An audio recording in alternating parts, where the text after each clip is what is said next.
On the morning of November 3, 1954, in the municipal archives of Mechelen, Belgium, a cataloguer named Frans de Bruijn opened a wooden filing cabinet marked Ecclesiastical Property, deaccessioned 1797, and found a leather folio that should not have existed. The inventory card, typed in fading French, claimed the cabinet contained only routine church property transfers from the Revolutionary period.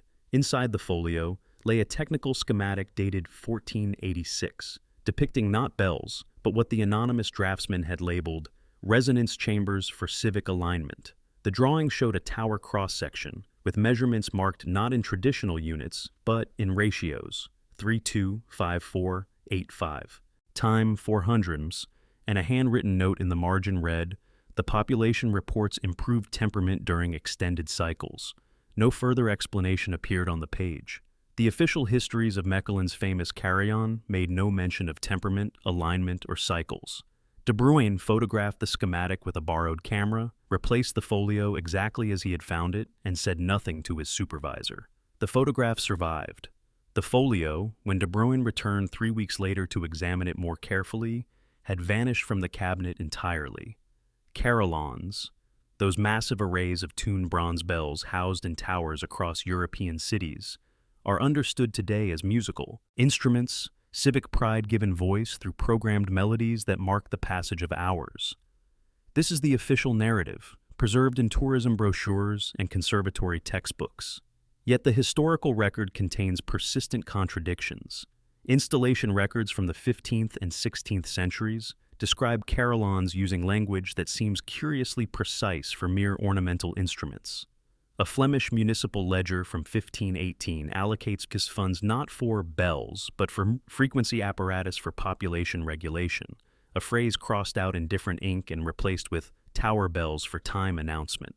A contract between the city of Antwerp and a Brussels bell founder in 1565 specifies that the carillon must produce sustained atmospheric pressure in the range necessary for civic order. Then, notes in the margin, terminology updated per guild directive, refer instead to musical harmonies. The corrections are careful, systematic, and they appear across dozens of documents from the same period.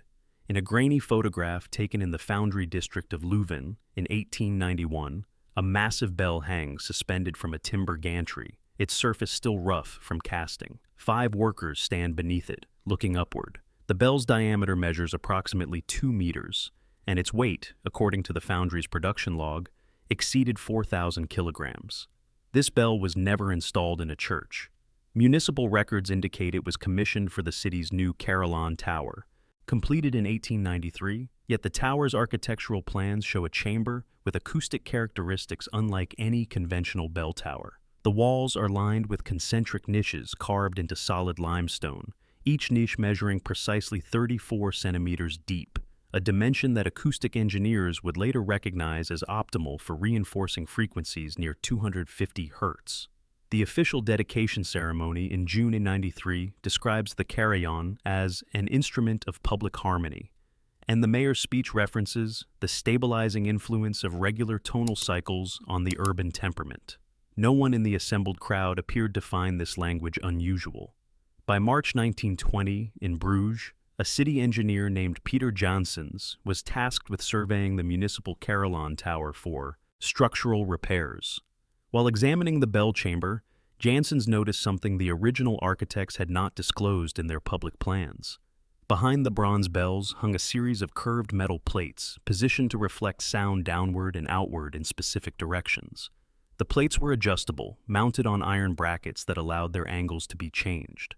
Janssens' report, filed with the city's Public Works Department, noted, "The reflector system appears designed not for musical distribution, but for directed acoustic projection over quadrants of the city.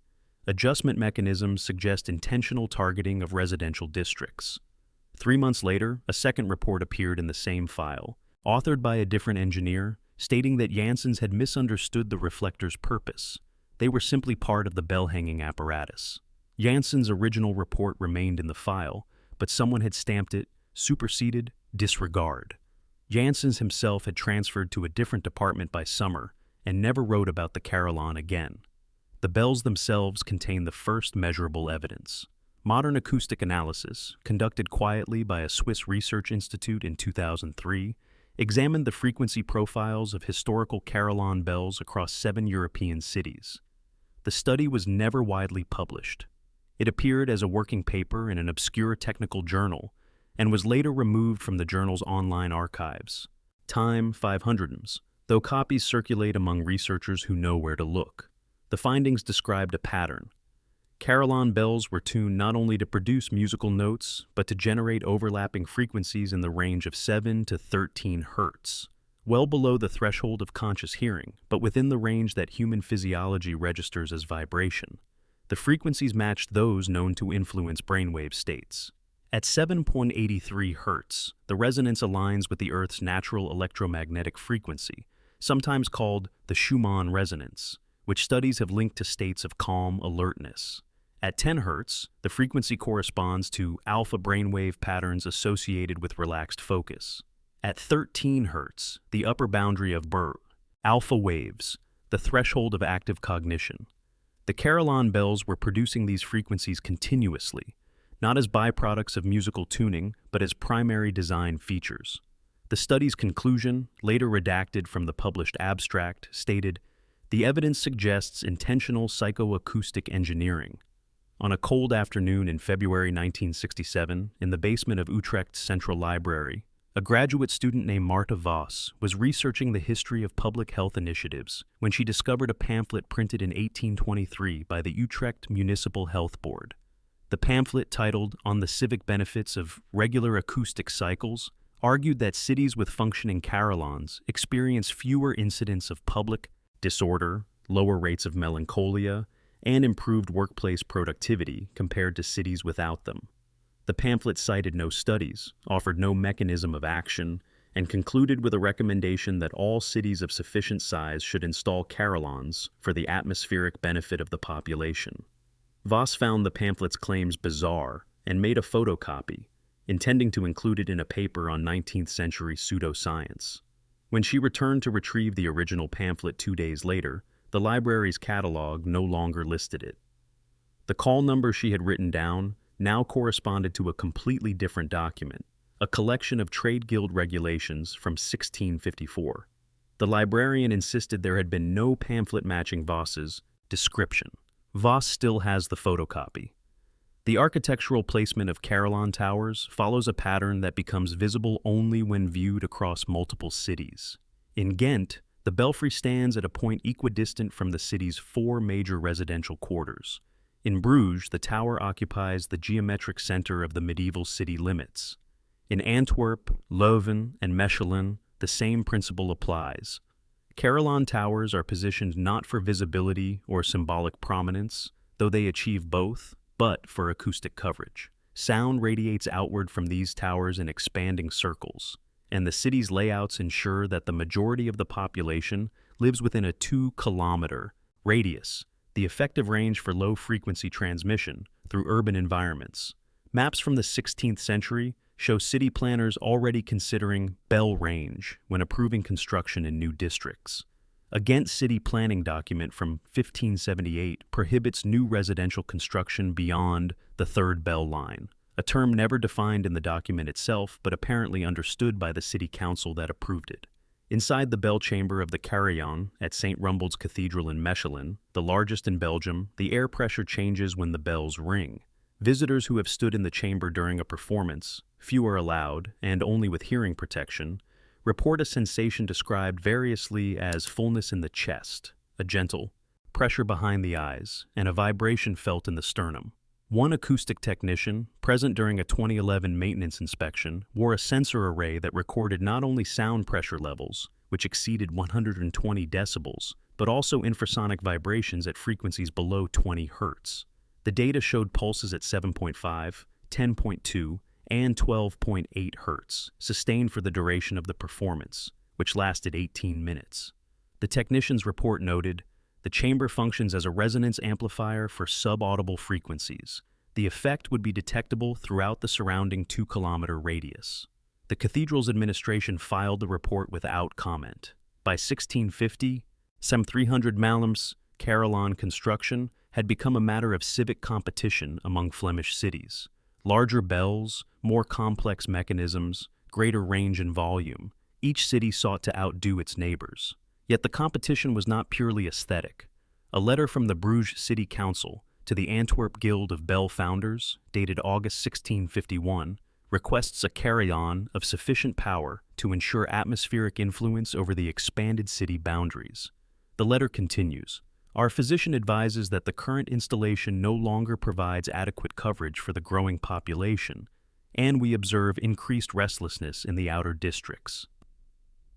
The term atmospheric influence appears in similar correspondence from at least 6 other cities during the same decade. No one defines it. Everyone seems to understand what it means. The same century saw the development of the carillon's automatic playing mechanism, the rotating drums studded with metal pins that would trigger hammers to strike the bells in programmed sequences. This technology allowed carillons to play without human intervention, operating on clockwork schedules that could extend continuously for days. A maintenance log from the Ghent Belfry, dated 1703, records that the carillon played every hour, on the hour for 3 minutes, and then every 15 minutes for 30 seconds, from dawn until midnight, every day of the year except during Lent, when the schedule reduced to hourly, intervals only. The log notes occasional complaints from residents living near the tower about sleep disturbance, but these complaints were dismissed by the city council on the grounds that the carillon serves essential civic function beyond timekeeping.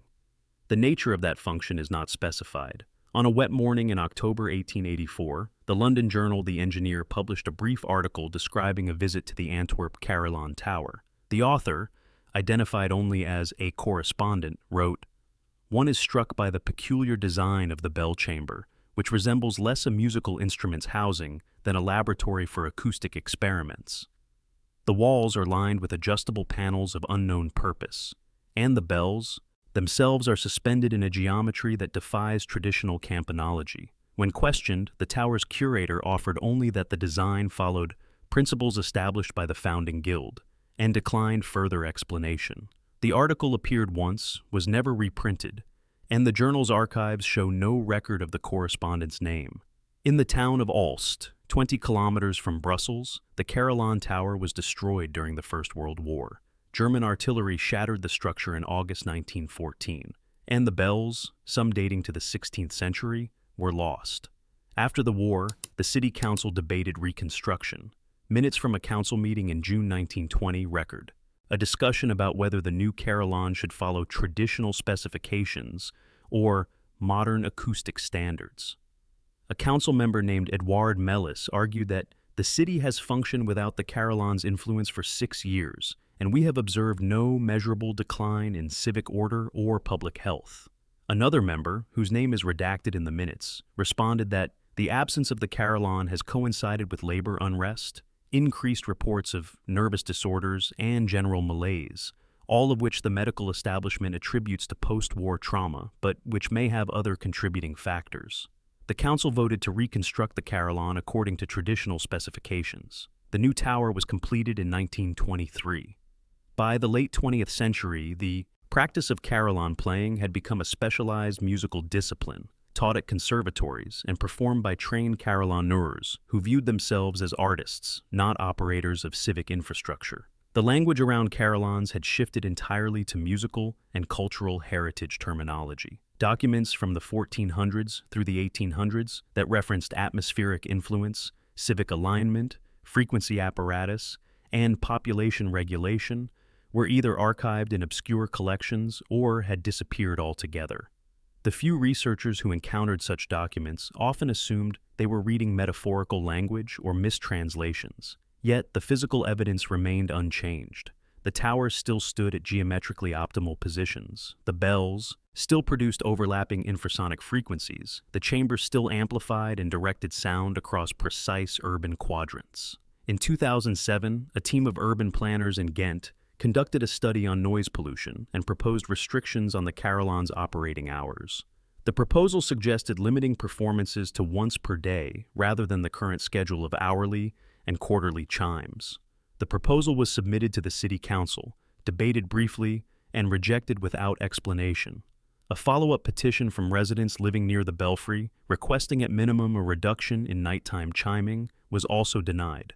The city's official statement cited cultural heritage preservation and noted that the carillon had operated on its current schedule for over 4 centuries and served important civic functions. When pressed to elaborate on these functions, the city's spokesperson stated only that the carillon was integral to Ghent's identity. The petition was closed. A technician who maintains carillons across Belgium, speaking on condition of anonymity in 2015, described an experience that had troubled him for years. While servicing the carillon in Leuven, he noticed that the bell-striking mechanism included a component that served no obvious musical purpose, a set of weighted hammers that struck the bell's exteriors at intervals that did not correspond to any melody or timekeeping function. The hammers were activated by a secondary clockwork mechanism, independent of the main playing drum. When he asked the tower's curator about these hammers, he was told they were harmonic balancers, necessary for the bell's proper resonance. The explanation made no acoustic sense, but the curator became visibly uncomfortable with the questioning and ended the conversation. The technician later examined carillons in 3 other cities and found the same secondary hammers, always described as balancers or tuning aids, always operating on schedules independent of the musical program. Modern acoustical research has identified that prolonged exposure to low-frequency sound, particularly in the 7 to 13 Hz range, can influence human autonomic nervous system function, brainwave patterns, and even circadian rhythms. A 2010 study published in the Journal of the Acoustical Society of America found that participants exposed to 10 Hz tones at subaudible intensity levels reported feeling calm, focused, and settled, though they could not consciously hear the tone. A separate study in 2013 found that similar frequencies could synchronize neural oscillations across populations exposed to the same signal, a phenomenon the researchers termed environmental entrainment. Neither study mentioned carillons, but both noted that such effects could be achieved through architectural acoustic design in urban environments. The question neither study addressed was whether anyone had attempted this deliberately, and if so, when and why. On a gray afternoon in September 20, a commuter standing on a train platform in Mechelen closed her eyes as the carillon from St. Rumbold's Cathedral began its hourly sequence. She later described the sensation in an online forum dedicated to urban sound experiences. I felt it before I heard it, a kind of settling in my chest, like the air pressure had changed. Then the music started, and I realized I'd been hearing something underneath the melody the whole time, something I couldn't quite identify. It felt familiar, comforting, like the city itself was breathing. Other forum members from Mechelen, Bruges, Ghent, and Antwerp reported similar experiences. One person wrote, "I moved away from Bruges 5 years ago, time 400s, and I still miss the carillon. Not the music, the feeling. I sleep better when I visit home." Another, "I always assumed it was nostalgia, but now I wonder if there's something else." The carillon at Riverside Church in New York City, installed in 1930, is the largest in the world, with 74 bells and a total weight exceeding 200 tons. The tower was designed by architects who had studied the great carillons of Belgium and the Netherlands. The bell chamber's dimensions, the placement of acoustic reflectors, the geometry of the hanging system, all followed European precedents dating to the 15th century. The church's dedication ceremony, timed the 300s, attended by thousands, included a speech by the renowned carillonneur Camille Lefebvre, who stated, "The carillon is more than an instrument. It is a voice that speaks to the spirit of the city, that calms and orders and unifies." The church's archives contain correspondence from the 1920s between the architects and various European carillon guilds requesting specifications for optimal acoustic effectiveness. The responses, preserved in typescript, provide measurements, ratios, and material compositions, but never explain what effectiveness means in this context. During the Second World War, many carillons in occupied Europe were silenced. German forces requisitioned bronze bells for munitions, and towers that escaped this fate often ceased operations due to lack of maintenance or official prohibition.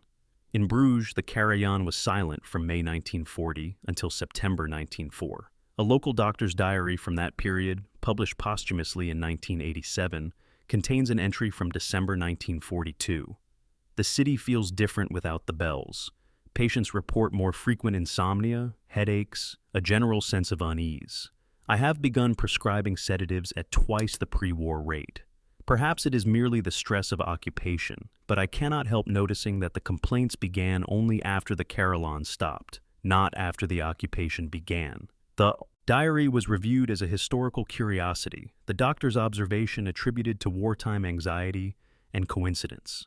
In '98, the city of Leuven installed an electronic carillon system to supplement the mechanical bells in the tower. The electronic system could produce a wider range of tones and allowed for more complex musical programming. However, within 2 years, the city received a series of complaints from residents describing increased stress, difficulty concentrating, and disrupted sleep patterns. A municipal health survey, conducted in 2001, found statistically significant increases in reported anxiety and fatigue in districts closest to the tower compared to the same metrics from pre-98 data. The City Council commissioned an acoustic study which found that the electronic system did not replicate the low-frequency harmonic profiles of the mechanical bells. It produced the audible melodies accurately, but failed to generate the subaudible frequencies below 20 Hz. In 2003, the city deactivated the electronic system and restored the mechanical carillon to full operation. Within 6 months, the health survey metrics returned to baseline levels. The official explanation cited public preference for traditional bell tones. The acoustic study was filed as internal documentation and not released publicly. Today, dozens of historic carillons continue to operate across Europe and North America, following schedules established centuries ago. The bells ring hourly, quarterly, sometimes more frequently, broadcasting not only melodies but frequencies that human ears cannot consciously detect. Modern urban planners no longer discuss atmospheric influence or civic alignment, terms that have been erased from professional vocabulary. The towers are preserved as cultural landmarks, the bells as musical heritage. Maintenance follows traditional specifications encoded in guild documents that no one questions. The architecture remains unchanged. The geometry of the chambers, the positioning of reflectors, the placement of towers at optimal broadcast locations, all preserved under the banner of historical conservation. If you stand in the center of Ghent on an autumn evening as the Belfry Carillon begins its sequence, you might notice that the crowds in the square seem to shift subtly, a collective settling that looks almost like choreography, but isn't. The tourists continue taking photographs, the shopkeepers continue closing their stores, the cyclists continue weaving through the pedestrian zones. But for a moment, as the bells resonate through the stone streets and the vibrations travel down through the cobblestones into the foundations of the old city, something aligns. You feel it as a change in pressure, a steadiness in the chest, a quiet that isn't absence of sound but presence of something beneath it. The music is beautiful, everyone agrees on that. What no one mentions, because no one quite realizes it, is that they are listening with more than their ears. The pattern persists. The bells continue. And the cities, dense with people and noise and the chaos of modern life, remain strangely calm. In a climate-controlled vault beneath the Royal Library of Belgium in Brussels, there exists a collection that few researchers know to request. The catalogue lists it as Municipal Technical Correspondence, 1450-1850, a designation so bureaucratic that it discourages inquiry. Inside are letters, contracts, and specifications related to civic infrastructure projects across the Low Countries, waterworks, fortifications, market halls, time, 200 msnes and towers. A letter dated April 1491, sent from the Bruges city architect to a bell founder in Tournai, requests a set of bells tuned to the planetary hours according to the old tables, with particular attention to the lunar frequencies.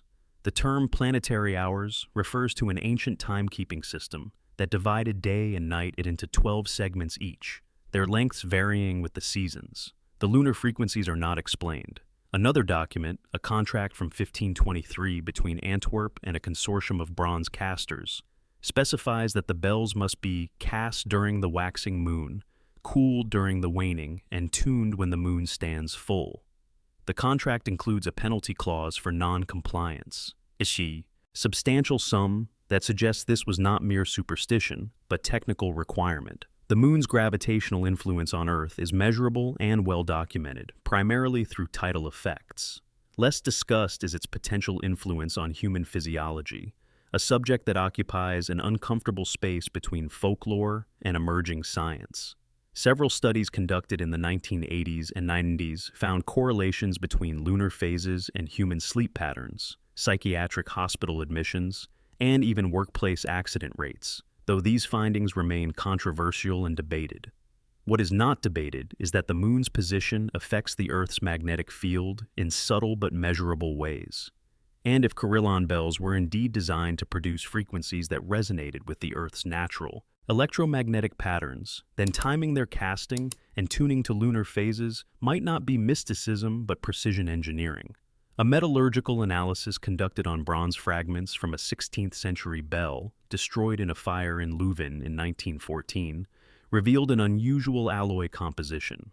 The analysis, performed in 1976 by a researcher at the University of Ghent, found trace amounts of silver and gold mixed into the bronze, elements that serve no structural purpose and significantly increase casting costs. The proportions were precise: 78 parts copper, 22 parts tin, with silver and gold each comprising less than 1% of the total mass.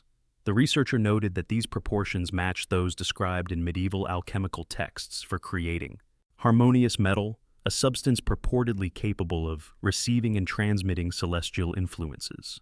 The researcher framed this as historical curiosity, an example of pre-scientific metallurgy influenced by alchemical belief. But the precision of the proportions, replicated across multiple bells from different foundries and different centuries, suggests something more systematic than belief. On the evening of June 21, 1887, the summer solstice, the Carillons of Mechelen performed an unusual concert. Local newspaper accounts describe it as a series of sustained tones rather than conventional melodies, producing an atmosphere of profound stillness in the gathered crowd. The performance lasted exactly 41 minutes, beginning at sunset. A meteorological station located 3 kilometers from the tower recorded anomalous readings during this period, slight fluctuations in barometric pressure that did not correspond to any weather pattern, cycling at intervals of approximately 3 minutes. The pattern ceased when the performance ended. The Carillonneur, whose name the newspaper records only as Master Claus, offered no explanation for the program choice, stating only that it followed the old custom for the turning of the year. No other documentation of this custom exists in the Mechelen archives. In 1952, during the reconstruction of the war-damaged Carillon Tower in Dixmude, workers discovered a sealed chamber beneath the bell platform. The chamber, time 300ms, roughly 3 meters square, had walls covered in carved symbols, geometric patterns, astronomical diagrams, and what appeared to be musical notation in a system no one recognized. A photograph was taken before the municipal architect ordered the chamber sealed again and excluded from the building's updated plans.